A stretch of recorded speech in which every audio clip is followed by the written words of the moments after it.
Water-based finishes have really come a long way in recent years, but one of the things they still do to your wood is they raise whiskers in it. It's just natural that when you get moisture on a piece of wood, it raises the grain a little bit, and you don't want that raised grain in your finished project. So what you want to do, if you're going to use a water-based stain, is de-whisker the wood ahead of time. Now I've got a couple pieces here.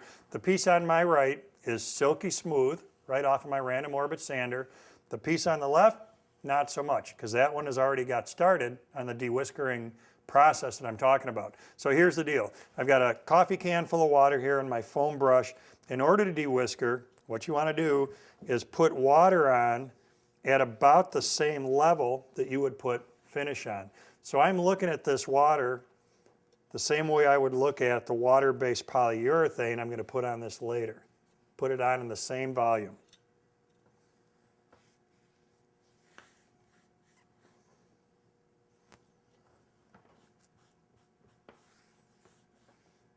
What that's doing is soaking into the fibers. That's what's going to cause those fibers to pop a little bit.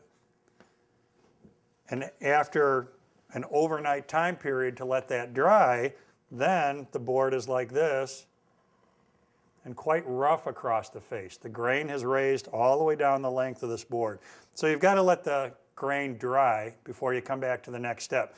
Now this is when we get to the de-whiskering part. So of course you get your trusty razor out of the bathroom for removing the whiskers.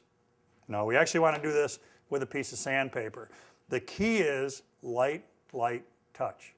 If you over sand this, what's going to happen is, yes, we're going to get the whiskers off, but we're going to take the wood down to a point where we have to de-whisker all over again. So I've got a 320 grit sandpaper in my sanding block. I want to just skim over the top of this with a very light touch, just enough to knock the whiskers off, not enough to get past them to where I'm back down to the original surface again. On this board, that's about all it's going to take. This one's about done.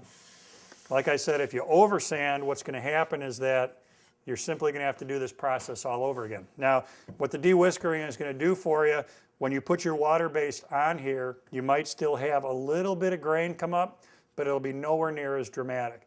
The big deal with that is that as we sand the whiskers off under a finish, you don't want to get to a point where you're taking so much off, you're taking the finish off. So what we gain by doing this ahead of time is a lot less sanding once we've got a coat of finish on here. So water-based finishes, it's a great idea to de-whisker the project before you actually apply your first coat of sealer.